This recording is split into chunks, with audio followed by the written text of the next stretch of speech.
Hello friends, तो कैसे हैं आप सब। आई होप आप सब अच्छे होंगे। तो आज की इस वीडियो में मैं आपके लिए क्या लेके आई हूँ, मैं आपके लिए लेके आई हूँ यूपी पीसीएस यूपीएससी की। अगर आप प्रिपरेशन कर रहे हो तो आपको सबसे जरूरी क्या होता है कि आप मेंस आंसर राइटिंग स्टार्ट कर दें। आपने प्री के लिए इतना कर लिया कि आपने घटना चक्र कर लिया और करंट अफेयर्स भी आपके चल रहे हैं और घटना चक्र आपके सारे सब्जेक्ट के हो गए, बट आपका प्री फिर भी नहीं निकलता है, आपको ये लगता है ना, तो आपको मेंस की तैयारी शुरू कर देनी चाहिए। क्योंकि जब आप मेंस का पढ़ते हो ना तो आपका प्री का काफ़ी सारा जो बेस होता है ना, डिटेल में होता है, वो आपकी तैयारी मेंस से ही होती है। तो मैं आपके लिए जो लेके आई हूँ वो आर्ट एंड कल्चर का एक क्वेश्चन है, ठीक है। जैसे मैंने आपको बताया था, ये यूपी पीसीएस के क्या है, दृष्टि का आर्ट एंड कल्चर की जो है बुकलेट है। तो फर्स्ट इसमें है कला एवं संस्कृति एक परिचय। तो मैंने जो है फर्स्ट की यूनिट करी थी और फर्स्ट यूनिट करने के बाद जो इसमें मेंस के क्वेश्चन दे रखे हैं। तो फर्स्ट क्वेश्चन है, कला एवं संस्कृति को परिभाषित कीजिए, इस संदर्भ में सभ्यता और संस्कृति में तुलनात्मक अंतर स्पष्ट कीजिए। तो इस क्वेश्चन का हम इसमें आंसर राइटिंग करेंगे इस वीडियो में। मैं आपको बताऊंगी किस तरह से क्वेश्चंस का आंसर आपको लिखना है। देखिए, चलिए करते हैं हम स्टार्ट। सबसे पहले क्वेश्चन देखिए, क्वेश्चन में क्या पूछा है, कला एवं संस्कृति को परिभाषित कीजिए। मतलब कला और संस्कृति को आपको परिभाषित करना है, परिभाषा लिखनी है कि कला और संस्कृति है क्या, आपको ये बताना है। और आगे पूछा है, इसी संदर्भ में सभ्यता एवं संस्कृति में तुलनात्मक अंतर स्पष्ट कीजिए। मतलब आपको सभ्यता और संस्कृति में तुलनात्मक अध्ययन अंतर करना है, ठीक है, उसमें डिफरेंस बताना है। आप 3 या 4 पॉइंट में बता सकते हो। तो सबसे पहले जब हम आंसर को स्टार्ट कर रहे हैं, सबसे पहले हम क्या लिखते हैं, सबसे पहले हम लिखते हैं प्रस्तावना या भूमिका, ठीक है। तो सबसे पहले हम क्या लिखते हैं, भूमिका। भूमिका में हम क्या लिखेंगे, भूमिका में हम लिखते हैं कि हमें जो इस क्वेश्चन में पूछा है उसका थोड़ा सा, जैसे कला व संस्कृति समाज व जीवन के विकास के मूल्यों की क्या है, सम्यक संरचना है। सबसे पहले आपने बता दिया कि कला और संस्कृति क्या है, समाज और जीवन के विकास के मूल्यों की सम्यक संरचना है और यह समाज में अंतर्निहित गुणों और उच्चतम आदर्शों के समग्र रूप का नाम है। तो आपने भूमिका में थोड़ा सा क्वेश्चन से रिलेटेड बता दिया है। अब आप क्या करोगे, अब आप कला और संस्कृति को परिभाषित करोगे। तो सबसे पहले आप डाल लोगे परिभाषा, जवाहरलाल नेहरू के अनुसार। ये आप थोड़ा सा कोट डालोगे, होता है ना कई सारे जो है कुछ भी कोर्ट में कहीं रखते हैं, कोई भी बात कहीं रखते हैं, तो आपको वो डालनी है। उससे क्या होता है, आंसर थोड़ा इफेक्टिव बन जाता है। जवाहरलाल नेहरू के अनुसार कला व संस्कृति की कोई निश्चित परिभाषा नहीं दी जा सकती, परंतु उसके लक्षण देखे जा सकते हैं। ये किसने कहा, ये जवाहरलाल नेहरू ने कहा है। अब उसके बाद आप क्या करोगे, आप कला को डिफाइन करोगे थोड़ा सा। कला में क्या लिखा है, भारतीय परंपरा में कला के अंदर वे सभी क्रियाएं आती है जिनमें क्या है, कौशल अपेक्षित है। मतलब कौशल होना जरूरी है, कुछ ना कुछ स्किल्स, हम कहते हैं ना उसके अंदर एक कला है, आर्ट है, स्किल्स होती है वो। कला एक प्रकार का क्या है, कृत्रिम निर्माण है जिसमें शारीरिक और मानसिक कौशलों का प्रयोग होता है। प्रारंभिक जो कला शब्द था उसका प्रयोग किसने किया था, भरत द्वारा रचित नाट्य शास्त्र में मिलता है।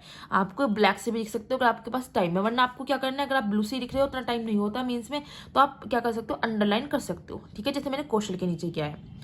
कामसूत्र, शुक्र नीति, प्रबंध कोश एक जैन ग्रंथ है। ललित विस्तार व कला विकास इत्यादि ग्रंथों में क्या है, कला का वर्णन है। तो कला को हमने परिभाषित कर दिया। अब बात करते हैं हम संस्कृति की। तो हम कल्चर को कैसे परिभाषित करेंगे। संस्कृति का शाब्दिक अर्थ क्या है, उत्तम या सुधरी हुई स्थिति। अंग्रेजी में संस्कृति के लिए कल्चर शब्द का प्रयोग किया जाता है, जो लैटिन भाषा की कल्ट या कल्टस से लिया गया है और जिसका शाब्दिक अर्थ क्या है, विकसित करना या परिष्कृत करना। अब आपको आगे लिखना है, ठीक है। तो आप अगले पेज पे लिखोगे, संस्कृति अपनी बुद्धि के प्रयोग से अपने चारों ओर की प्राकृतिक परिस्थितियों को निरंतर सुधारती और उन्नत करती रहती है।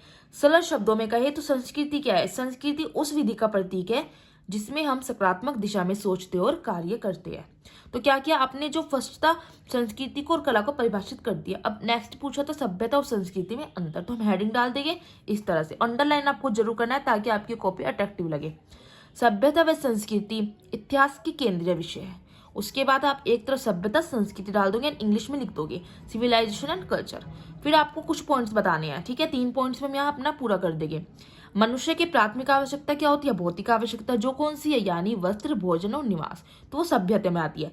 संस्कृति की बात करें तो भौतिक नहीं, बौद्धिक आवश्यकता। बौद्धिक आवश्यकता मनुष्य की क्या होती है, द्वितीयक आवश्यकता होती है। बौद्धिक आवश्यकता मतलब यानी मन में उठने वाले तमाम जिज्ञासा प्रश्नों का समाधान भी मनुष्य के लिए उतना ही जरूरी होता है जितना कि उसकी प्राथमिक आवश्यकता होती है।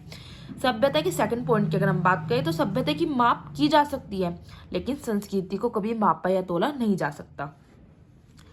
थर्ड पॉइंट में बात करें, सभ्यता मिट जाया करती है, ठीक है। जैसे हम बात करें हड़प्पा सभ्यता, सिंधु घाटी सभ्यता, ये सब सभ्यता तो थी वैदिक सभ्यता, तो सभ्यता मिट जाया करती है, इसलिए सभ्यता सिर्फ एक साधन है। लेकिन संस्कृतियां कभी पूरी तौर पर नहीं मिटती, अंतर संस्कृतियां क्या है, साध्य है। ये याद रखना है, सभ्यता क्या है, साधन है, लेकिन संस्कृतियां साध्य है। फिर आपको क्या लिखना होता है, आपको कोई भी, अगर आप यूपीएससी या यूपीपीसीएस का मेंस का आंसर राइटिंग कर रहे हो तो आपको लास्ट में कंक्लूजन, निष्कर्ष जरूर लिखना होगा, ठीक है। इसके बिना आंसर अधूरा होता है। निष्कर्ष में क्या होता है कि आपने इस पूरे क्वेश्चन में करा क्या है। उपयुक्त अंतर से स्पष्ट है, दोनों क्रियाकलाप अलग भी है और आपस में जुड़े हुए भी है। सभ्यता में मनुष्य के राजनीतिक, प्रशासनिक, आर्थिक, प्रौद्योगिकीय और दृश्य कला रूपों का प्रदर्शन होता है, जो जीवन को सुखमय बनाने में महत्वपूर्ण भूमिका निभाते हैं। और अगर हम बात करते हैं संस्कृति की, संस्कृति में क्या होती है, कला होती है, विज्ञान, संगीत, नृत्य और मानव जीवन की उच्चतर उपलब्धियां शामिल है। इसलिए कहा जाता है, आपको इस तरह अंडरलाइन में लिखना है क्योंकि ये लाइन इंपॉर्टेंट है, कि सभ्यता तो वो है जो हम बनाते हैं, सभ्यता वह है जो हम बनाते हैं, तथा संस्कृति वह है जो हम है। और आपको इस तरह अंडरलाइन कर देना है और आपको हो जाता है ये क्वेश्चन समाप्त। इस तरह से आपको क्या लिखना है, मेंस का क्वेश्चन लिखना है। मैं आपको स्टार्टिंग से दिखा रही हूँ, आपको क्या करना है, वीडियो को पॉज करना है और ये जो क्वेश्चन का मैंने आंसर लिखवाया है आपको कॉपी कर लेना है। इस तरह ही आपको सारे क्वेश्चंस सोल्व करने हैं। एक एक यूनिट आपको आर्ट एंड कल्चर की अच्छी तरह से लर्न करनी है। उसके बाद जो मेंस के क्वेश्चन दे रखे हैं आपको वो लिखनी है। उसके बाद आपको ये लर्न करना है एंड आपके आर्ट एंड कल्चर या कोई भी मैं सब्जेक्ट कहूँ आपका अच्छे से क्या हो जाएगा, प्रिपेयर हो जाएगा। जुड़े रहिए आप मेरे चैनल के साथ, तो आपकी पूरी मेंस की अच्छी प्रिपरेशन हो जाएगी। मिलते हैं हम नेक्स्ट वीडियो में। आप ये देखकर अपने क्या कर सकते हो, नोट्स बना सकते हो। वीडियो अच्छी लगती है तो आपको लाइक करनी है, वीडियो को शेयर करना है और कमेंट्स करके मुझे जरूर बताना है। नोट्स आपको मेंस के जरूर लिखने हैं, उससे क्या होता है आपकी प्रैक्टिस हो जाती है और ये पता चल जाता है कि जब आप इस तरह काफ़ी सारे क्वेश्चन लिख लोगे ना तो आपको खुद एक आइडिया हो जाएगा, किसी भी तरह का क्वेश्चन आता है अगर मेंस में, कि किस तरह से लिखना होता है और आपको क्या लिखना है, क्योंकि लिखते लिखते हमको माइंड में पता चल जाता है कि क्या हमें लिखना है, ठीक है। और क्वेश्चन के फॉर्मेट में बना के लिखोगे तो वहाँ पे जब आप मेंस लिखोगे ना तो आपको बहुत बेनिफिट होगा।